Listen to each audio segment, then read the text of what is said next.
Hello friends, good afternoon and welcome to EduSet Live Lectures. Dear friends, today in Political Science, we will talk about India's economic diplomacy. In this, we will try to understand the concept of diplomacy itself. We'll also try to see how economic diplomacy has developed and diversified in the global world in terms of the concepts like IMF, WTO, World Bank and BRICS, etc. To discuss this topic, we have with us our subject expert, Dr. Satish Kumar Jha. Dr. Jha is Associate Professor in the Department of Political Science in Aryabhat College, University of Delhi. Dr. Jha has over 25 years of teaching experience and his area of expertise lies in Indian foreign policy, political theory and political thought. Without further ado, I would like to welcome Sir to our studios and request him to start the lecture. Welcome, Sir. Thank you, Amrit, and good afternoon. Today's lecture we are going to devote on India's economic diplomacy. In fact, in today's globalized world, economic diplomacy is becoming important not only for India but all sovereign nation states, because without having a proper economic engagement with different countries, different players in the world affairs, no country can basically prosper and protect its national interests.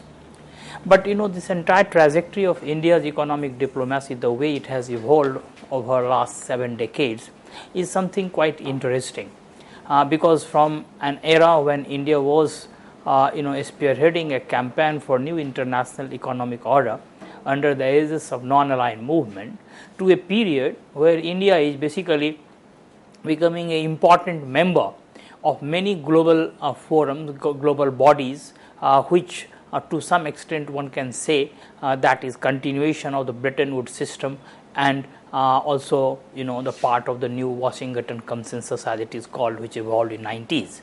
So from a critique, one can say that critique of the existing world order, India has basically come to terms with those institutions which were basically part of this world order which emerged after Second World War, known as Bretton Woods system. How this has happened? This is something interesting, and in that context, particularly in this matter, what is important is to remember that what type of changes have taken place in India's economy, Indian politics and Indian society, because it is always the domestic factors which influence foreign policy of a country, and India is no exception. So, number of changes which have taken place in last 2-3 decades in India have largely contributed to this new scenario, where India's voice is not only heard in the global fora, but India is also considered an important player. Rather, in fact, scholars have started arguing that India and China are perhaps the two fastest growing economies in the world, and by 2050, in fact, this entire this century will become the century of Asia, with these two powerhouse of growth and development, India and China. So therefore, India has gradually come of age in terms of its economic discourse on economic development, its stature in world politics, and so on and so forth. But we should remember one thing, that when India was not considered a very important economic force in world affair, even then India's voice was heard, and India always registered its protest against the inequitable discriminatory world system which existed at that point of time.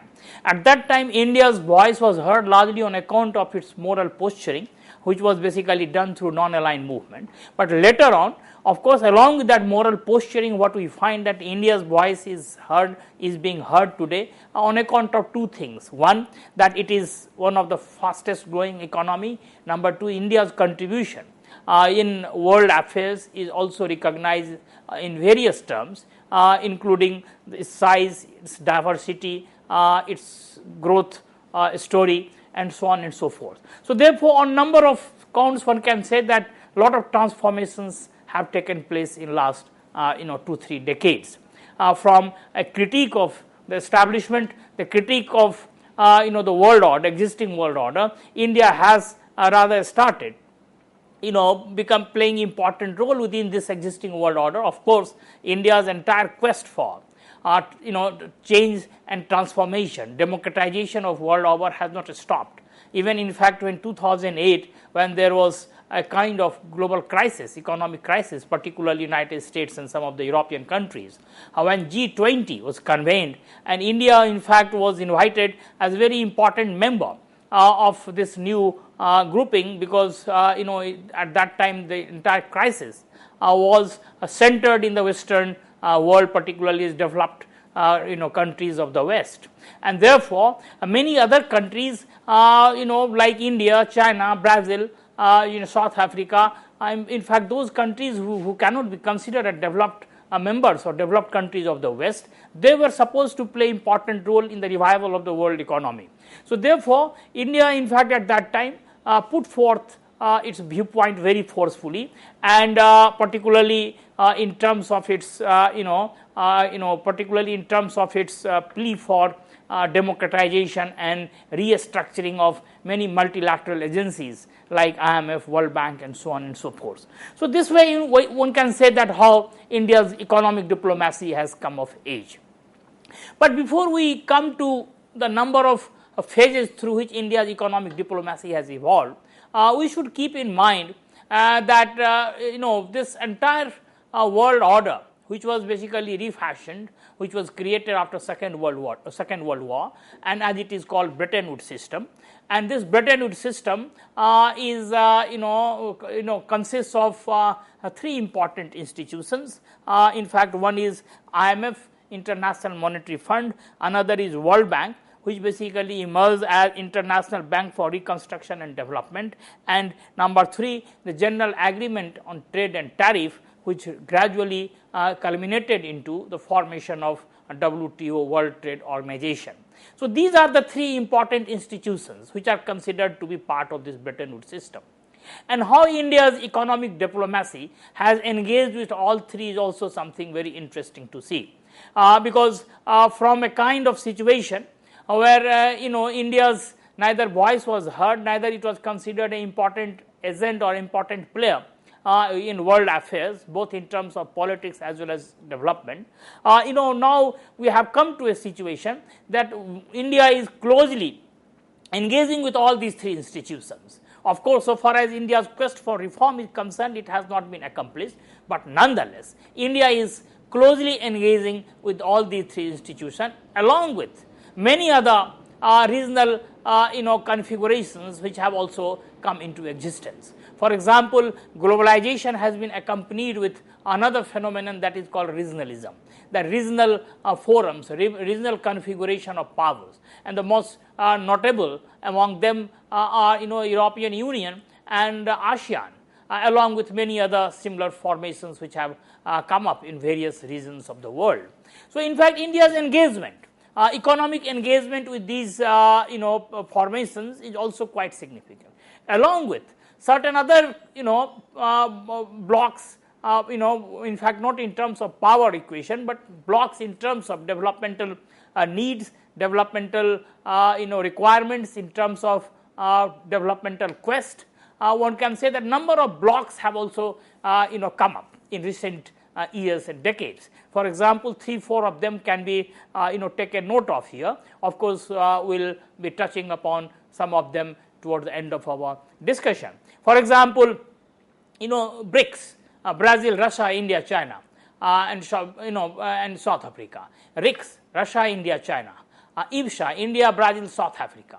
Then you have Shanghai Cooperation Organization, and similar other formations which have come, of course consisting of different countries.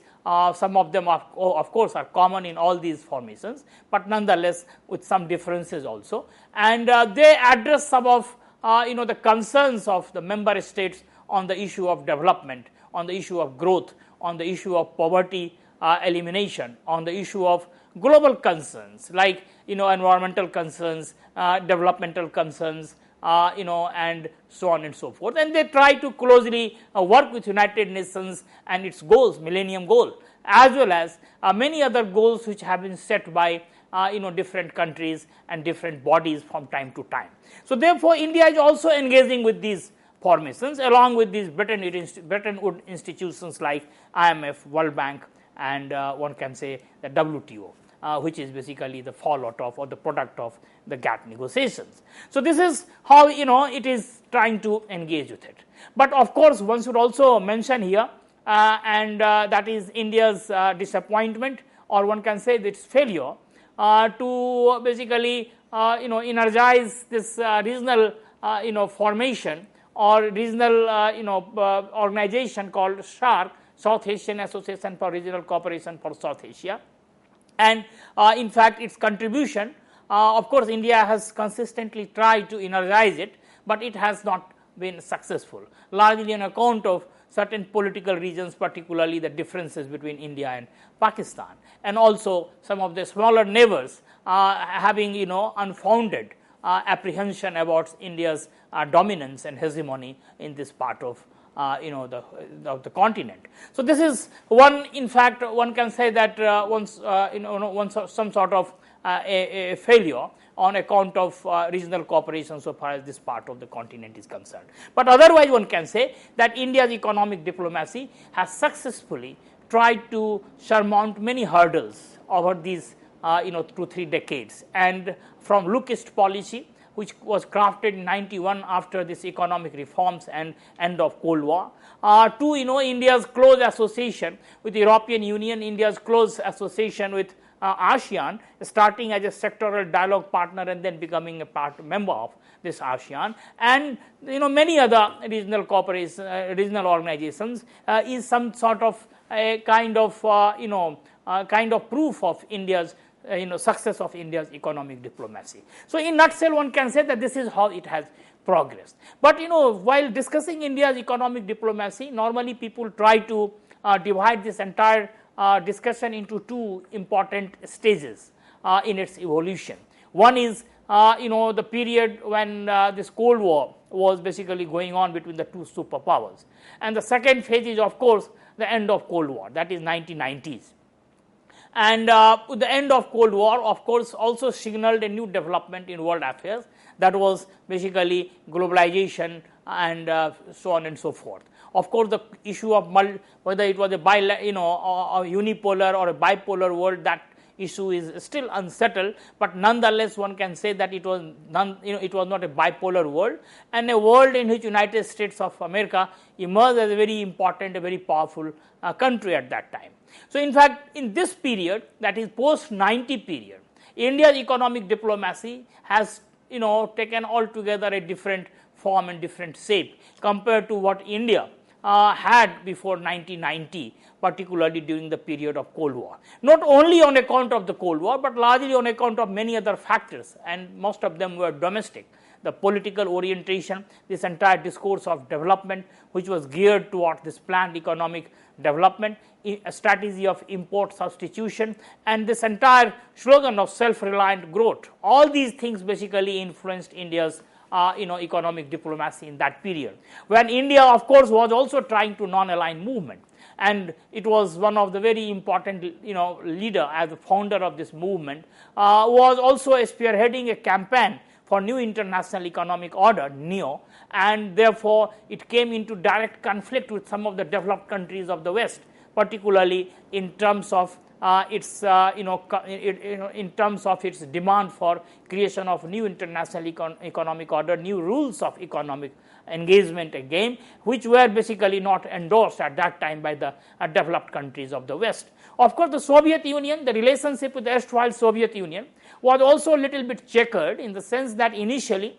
after India's independence and India's adopting or embracing non-aligned policy, even Soviet Union was quite skeptical about India's foreign policy, and therefore didn't endorse its policy of non-alignment, because it thought that our entire world was divided into ideological camps, and the fight was between imperialism and and socialism, and therefore the developing countries like India should side with those forces were fighting imperialism, because India was victim of colonialism and imperialism earlier. Therefore, it didn't endorse India's policy of non-alignment. But gradually things have started changing, and by end of by late 60s, one can say that India became a close collaborator of Soviet Union. Though it retained its policy of non-alignment, didn't abandon its or nor it left its leadership, but the but the fact of the matter is that by by early 70s, India became a close friend of Soviet Union, and therefore in this polarized Cold War politics, this entire equation changed, and therefore naturally the economic diplomacy also changed. In fact, from a position where India is the main trading partner at that time, which was the United States of America, its position gradually declined. And one can say that till 1990s, when again this new relationship took shape between India and United States of America. In this period between 70 to 90, one can say that there was a substantive decline in terms of investment, in terms of aid, in terms of support, which India was getting from United States of America earlier. Of course, with lot of differences in opinion, a lot of one can say acrimonies which used to take place, particularly in mid 60s, when on the issue of support, the food aid, PL 480, during Johnson's administration, the kind of differences which surfaced between India and United States of America. But nonetheless, one can say that United States was a very important source for aid and investment in India at that time. That completely started drying up, largely on account of the fact that India started moving closer to Soviet Union. So this was the period of Cold War. But of course, after the end of Cold War, that coincided with India's economic crisis in 1991. But that was the balance of payment crisis, when India had to take many measures. India had to approach IMF and World Bank for assistance, which in fact India had declined in 1966 when devaluation had taken place and other measures were initiated, when India was in a similar situation, not similar situation, but had also faced a problem, a crisis. But in 1991, when this new phase of crisis erupted, that is the balance of payment crisis, India in fact had to approach IMF and World Bank, and IMF and World Bank came forward with series of proposals and suggestions, and which have come to us as a structural adjustment program, which IMF had basically done or suggested to many African countries who were under debt trap in 70s. So a structural adjustment program, along with deregulation, privatization, and many other measures were suggested, and accordingly India had to undertake a series of reforms at that time, because those reforms were necessitated due to the conditionalities which were imposed, as well as the nature of crisis which had engulfed Indian economy in 1991. So therefore, this was the beginning of a new chapter. So far as India's economic, the discourse of development in India is concerned, but it is also beginning of a new chapter so far India's engagement with the world politics is concerned, or the world order is concerned. One can say new world order, because in fact as it is referred, it is known now as a Washington consensus.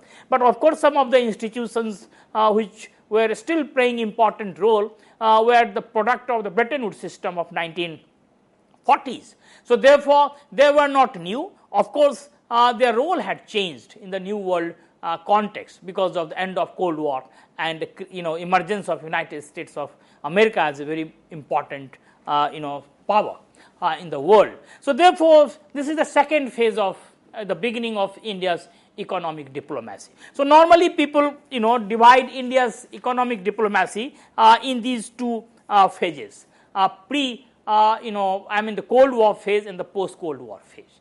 But in fact, scholars who have basically closely worked and researched on this theme, they feel that it is not as watertight compartmentalization as Cold War and post Cold War. This has to be further divided into number of phases, in which particularly India had a particular type of engagement on economic issues with the two superpowers, United States of America and Soviet Union. And these scholars would argue that this has to be seen in terms of 5 phases. The first phase is from 1947 to 54, when USA and USSR both were cold towards India, because India's policy of non-alignment under Nehru was not endorsed by either of them. Interestingly, India had started its planning process, the plan development. India has had also talked of socialist pattern of society, that is Abadi, 1955. India had taken many measures which could have befriended Soviet Union and the Eastern Bloc, but nonetheless they didn't endorse India's policy of non-alignment, particularly under Stalin. So far as USA is concerned, USA had different set of reasons for being skeptical. When India got independence, United States of America proposed that India should sign a kind of agreement that is the special favored nation status should be given to United States of America, but that was also not acceded by India because Britain had not entertained it, but after independence USA expected India to do that, but that was also not done. So therefore, USA was also not basically very warm towards India and its policies, both in the political as well as in economic matters. So therefore, so far India's economic diplomacy is concerned, was largely influenced by such approach of the two superpowers in this period, that is 47 to 54. The second period one can the scholars normally trace to 56 to 62. This is a period when non-aligned movement, one can say, because was taking shape. Of course, the evolution of non-aligned movement is itself a very interesting story, that how it evolved, because from Asian solidarity which India talked about by having this Asian Relations Conference in 1947 to Afro-Asian conference in Bandung in mid-50s, and then finally to Asian, African and Latin American solidarity, which was done through the first non-aligned summit in 1961 in Belgrade. So this is how it evolved. So what one can see, that this 56 to 62 period is the period of this evolution, or basically non-aligned movement taking a firm shape, because this is the period when Bandung happens, 1955, and therefore Bandung onwards one can say that the entire world could see that under India's leadership a different type of movement was basically taking shape, and therefore this new configuration of power which was taking place at that time under the leadership of India and some of some other countries like Nasser's Egypt and Tito's Yugoslavia, that created a different type of situation in the world politics. And in this period, what normally we observe that both United States of America and Soviet Union in fact started not only befriending India, but started rather they stopped cold shouldering India, which they were doing earlier, because they suddenly realized that India could be an important force to be reckoned with in the future. So therefore, instead of simply ignoring India, better to engage India. So this was the period of 56 to 62. The third period, one can say, is between 63 to 66. In fact, this is the period when one can say that some sort of deterioration in relationship between United States of America happens, in spite of the fact that certain things which were there, for example, Aid India Consortium as a mechanism to help India in terms of giving assistance, and India getting United States of America remaining a very important trading partner, but nonetheless one can say that a very palpable differences or palpable deterioration in the relationship could be seen between India and United States of America in this period. It is in this period, as I was mentioning earlier, that PL 480 crisis also happened on issue of food, and of course this is the period when Green Revolution also started taking place in India, which basically made India self-reliant in food grains. One of the major concern and worries which India had at that time in terms of food sufficiency, in terms of taking care of food scarcity and so on and so forth. So this is the period when deterioration happens, but that does not mean that India was becoming a close friend of Soviet Union, which happened in the next period. Because at that time one should remember that 65 India-Pakistan war happened, and that war, of course, the Soviet Union brokered it also basically peace treaty, that is the Tashkent agreement between India and Pakistan. But this period, this 63 and 66 period, India didn't become very close to Soviet Union, and therefore India's economic diplomacy didn't get fundamentally altered. But nonetheless, with United States of America, the relationship started changing.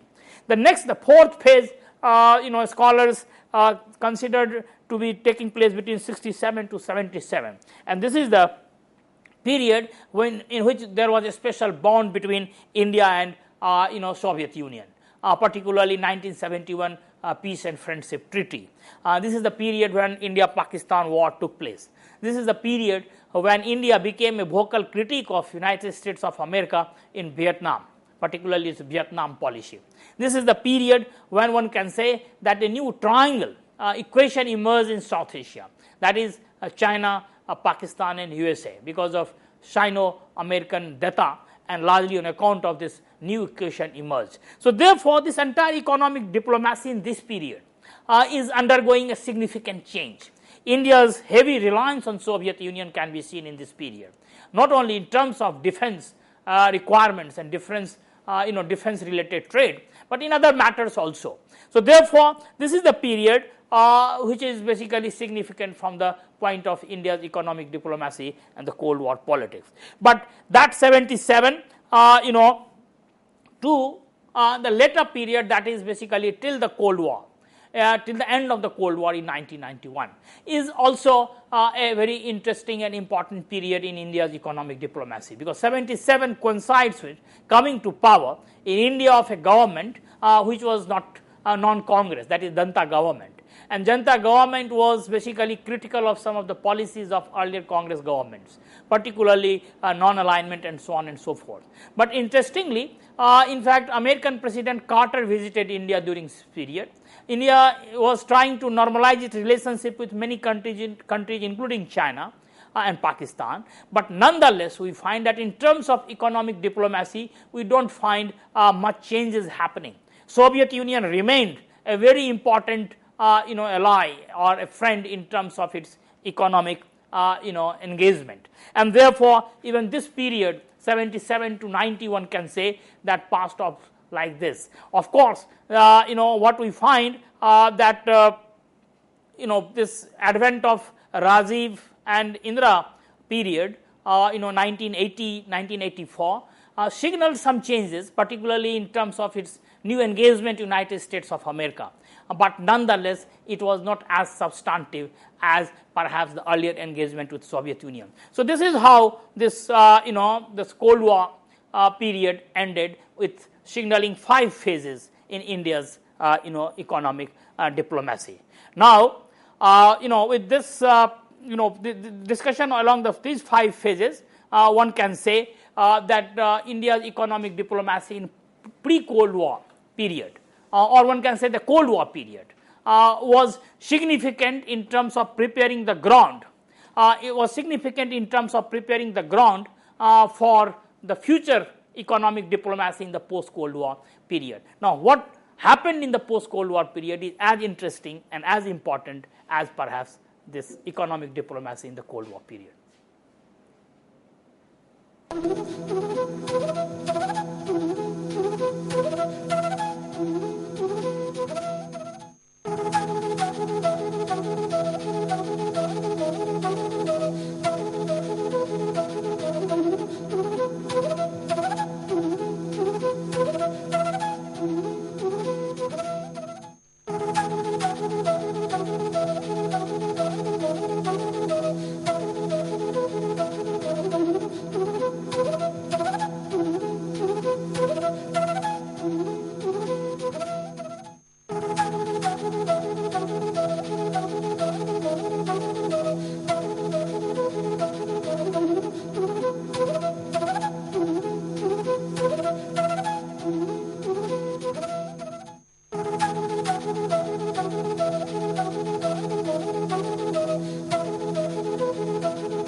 India's economic diplomacy, the way it has evolved in last 7 decades or so, is basically marked with many changes and many transformations.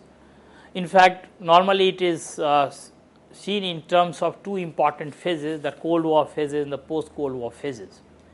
But if we have a slightly more deeper look at this entire economic diplomacy, then we find that within this Cold War and the post-Cold War phases, there are a number of periods in which India's engagement with the superpowers, and in particularly post-Cold War period with many other middle-ranging powers as well as regional powers, has been marked by one very important consideration on part of India, that is protection of its national interest. And this is nothing uncommon in international relations, because most of the countries in the world try to promote and protect its national interests, and accordingly India has also done it. In today's world, in fact, economic diplomacy is becoming very important tool to protect and promote national interest, because ultimately in world politics, power is measured in terms of economic prowess. In fact, only those countries are considered important player in world affairs who have a very sound economic system, those who register very impressive economic growth, those whose social indicators are basically in good shape, and therefore economic diplomacy is very important in today's globalized world. It was always important, even the period in which globalization had not emerged in new form. But nonetheless, in today's world, when interdependency is becoming the buzzword, every country is dependent on the other, and then there are global agencies and global bodies to keep tab on this entire rules through which countries play their international engagement, or basically the rules through which international engagement is shaped, particularly bodies like WTO and so on and so forth. So therefore, what we find that economic diplomacy in recent years, recent decades has acquired more importance and salience in India as well as many other countries. How this economic diplomacy, because diplomacy after all is very important wheel on foreign policy moves, and economic diplomacy of course is perhaps one such wheel. Now, how India uses its economic diplomacy to protect its national interests, this is something important to remember. And in this post-Cold War period, that is the period when Soviet Union disintegrated and the nature of entire world politics underwent change from bipolar to unipolar, or many scholars started arguing for multipolar world, but nonetheless it was not a bipolar world. But it also signaled a big crisis for India's foreign policy, including India's economic diplomacy. One of its most important and trusted friends, Soviet Union, disintegrated, and therefore a kind of new challenge emerged for India. And this got coincided with another development, that was the economic crisis which India faced on domestic front, which of course was in form of balance of payment crisis, and that led to a new churning in India, and that churning led to this economic reforms, the new economic reforms which is going on. Now, new economic reforms have shaped India's economic diplomacy to great extent in this post-Cold War period. But it is not only domestic factor, that is the new economic reforms, but the international factor of globalization, as it is called LPG, liberalization, privatization and globalization, the three important phenomena which basically characterize this period. So they basically, these two factors coalesced India's economic situation, the domestic front, and the global situation in terms of this globalization. Now, this combination of these two factors created a situation where India had to refashion, reimagine its economic engagement and its economic diplomacy. And it is this period where India, particularly led by his Prime Minister Narasimha Rao basically crafted many new policies, including closer ties with United States of America, as well as its lookist policy and a number of other things which were crafted in this period. And subsequently, we find that those policies have continued even after we find number of changes which have taken place in terms of the government formation and the parties ruling at the center. So, therefore, what we find that broadly a national consensus has emerged, though you should remember that on foreign policy matters normally there has always been a national consensus, whether be it non-alignment or something else. But even on issue of economic reforms, except perhaps some parties like the left in Indian politics, most of the parties have come to a consensus on the nature of economic reforms, and those reforms which are referred in social science as neoliberal reforms in terms of deregulation, in terms of privatization, in terms of rolling back of the state, in terms of a structural adjustment program, in terms of controlling this fiscal deficit, changes in monetary policy, etc. and etc. So, these are basically the marker of these new changes which have taken place. So, what we find that around this consensus Indian entire economic diplomacy started taking new shape in 90s, and therefore, we find that 90s we have a new chapter emerging and coming out of the shadow of this Cold War, because Cold War period, as we have seen the 5 phases, in those phases we could see that how at times both USA and Soviet Union are skeptical about India's economic as well as the political discourse, how in certain phases we find that they were competing with each other to befriend India, and then the phases when India was closer to United States and sometimes closer to Soviet Union. But in the new phase, India's, of course, many critics observe that India has gone closer to United States of America because of the assistance which India got from IMF and World Bank were possible only because of the help from United States of America. And another thing, that United States of America's earlier reservation about India's economic diplomacy was on account of 2-3 things: protectionism, which they thought that India was basically practicing, and the kind of regulated economy which India was having, along with this planned economic development, which in their opinion was a kind of socialist closed economy of Soviet Union. It resembled with that, and therefore they had a strong reservation. But with these changes taking place in 90s, when from highly regulated economy India moved towards deregulation, when from a state controlling the major part of the economy, not only the commanding height, but in fact major sectors of economy in hands of the state through public sector and other things, India moved in direction of privatization, or one can say giving incentive to private investment. And then from import substitution, a strategy of earlier years, India also changed its fixed its new priorities, that is export oriented. So, therefore, from complete closure of the economy in name of self-reliance and import substitution, now India was in for basically foreign investment, foreign direct investment. India, apart from getting assistance from this IMF and World Bank in 90s, India also prepared ground for attracting foreign investors, particularly by changing many rules which India had framed earlier, including SEBI and other things, foreign, including this FERA and other things, foreign regulation, exchange regulation act, and so on and so forth. So many legal protocol which were existing in India were also changed and transformed, and therefore United States of America thought that it was engaging with a new India, with a new set of rules, new regulations and new thinking, and therefore in fact it started coming closer in terms of its political and economic engagement.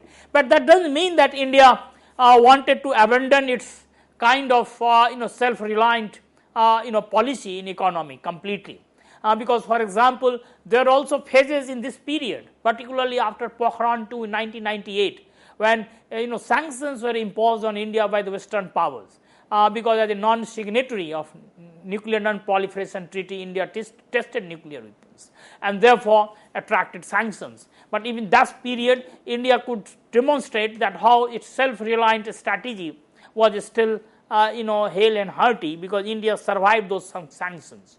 Of course, it is a different matter that later those sanctions were lifted by United States and many other countries, and India was basically engaged even in nuclear diplomacy, because the kind of waiver which was given to India under nuclear supplier group and the kind of bilateral treaties which were signed with many countries which were strongest critique of India after nuclear test. So therefore, what we can say that even in this period, the period when many scholars argue that India has come closer to United States in terms of its economic diplomacy, one can say that India has also demonstrated its self-reliant discourse, the discourse of self-reliance, self-reliant growth, which was there earlier in the Cold War period. But one thing is interesting, that this period, the 79, this 1991 onwards, we have seen many ups and downs in terms of India's economic diplomacy with big powers. Of course, one can say that this IMF, World Bank and the WTO, particularly the GATT negotiation, General Agreement on Trade and Tariff, the three institutions, the Bretton institutions, India's engagement with these three institutions or India's experience with these three institutions has not been fully satisfactory. Though of course, World Bank and IMF have come to India's help at times, even earlier during the Cold War period, because when United States investment in India was drying up, at that time whatever investment came was through these two bodies. And of course, one knows that how United States of America has always played an important role in IMF and World Bank.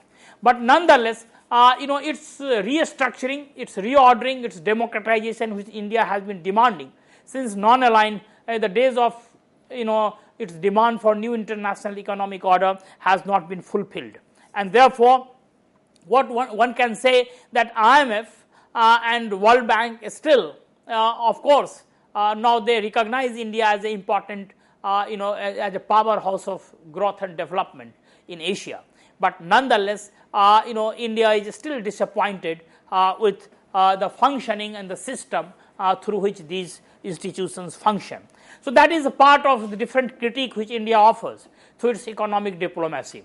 Particularly after 2008, the crisis which I mentioned earlier also, when G20 met, and G20 of course gradually is becoming a very important forum through which world leaders of both developed and not only developing but some economies which are basically between the two, they meet and they take a stock of the global situation, and then they deliberate and make suggestions and take measures, necessary measures for both growth and economic prosperity of different countries in the world.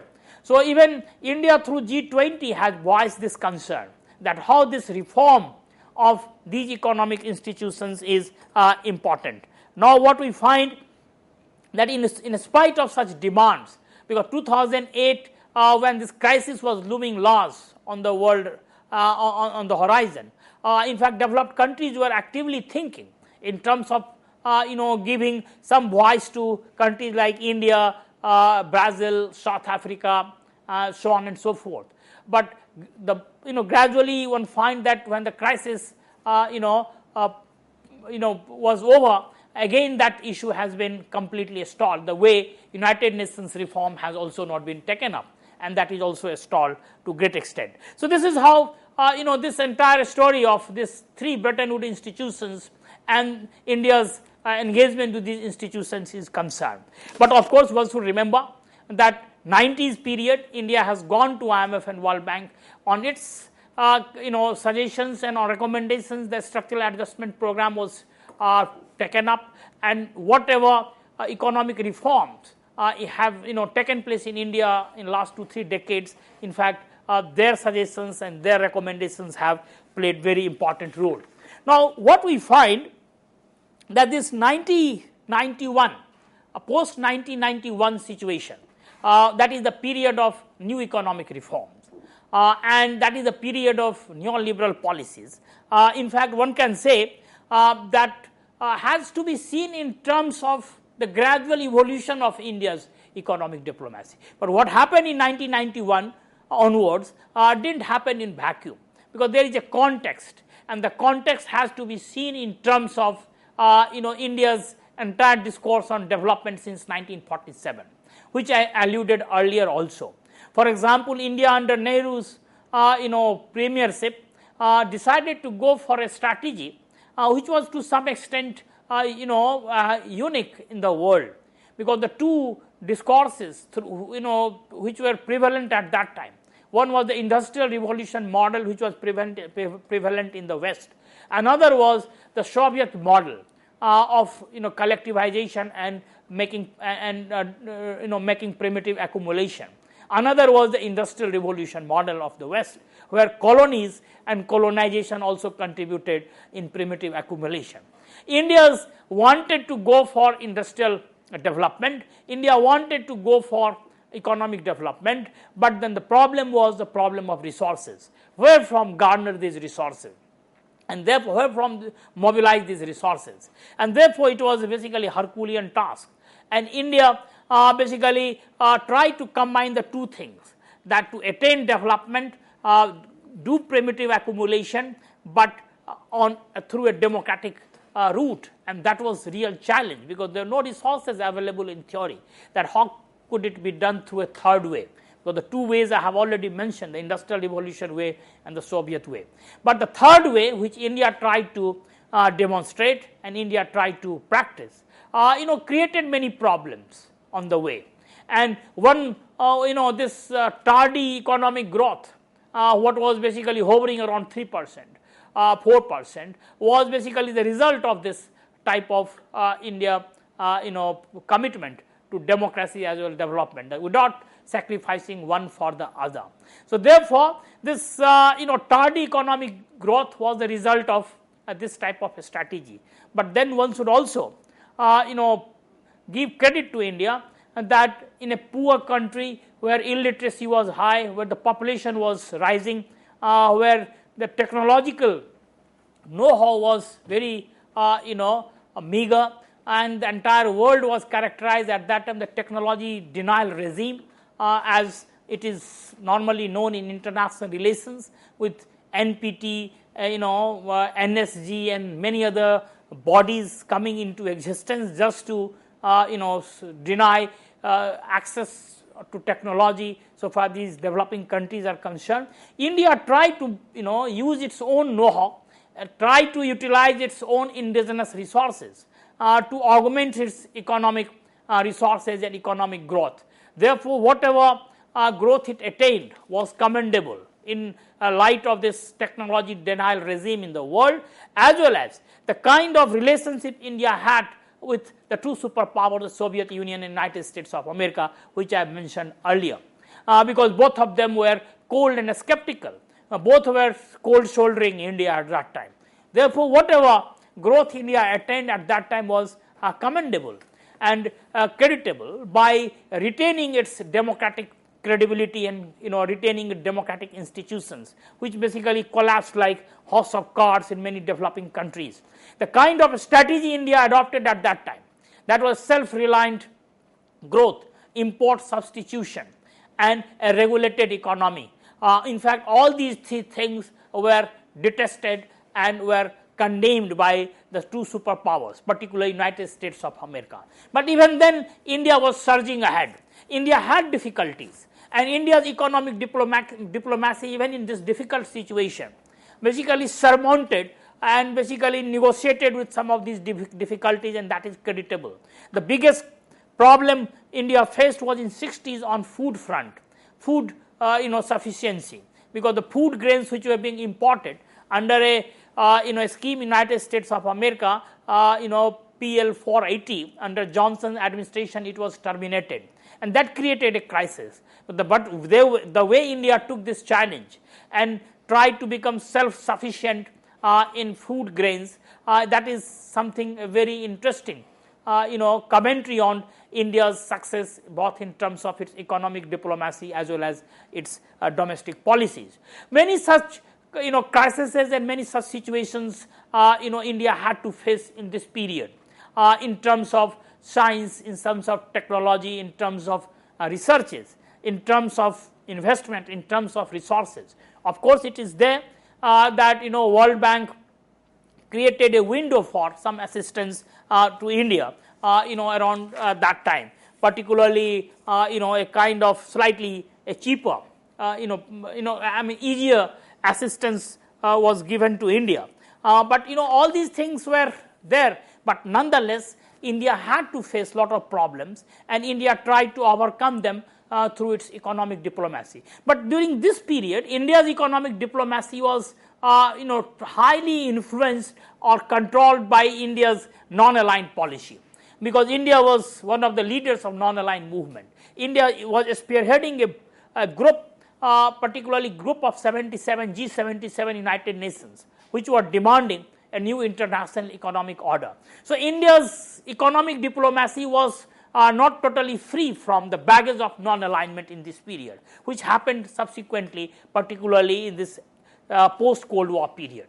But in this period, non-alignment in fact became to some extent a kind of shorthand for India's economic diplomacy, because India didn't consider itself to be separate from the other countries of the non-aligned world, and therefore India thought that India was in the sailing in the same boat, and therefore most of the issues which concerned other countries, India raised them on the global forum and global in global bodies. So this was the period of, broadly one can say that India's economic diplomacy was influenced and conditioned by the discourse of non-alignment.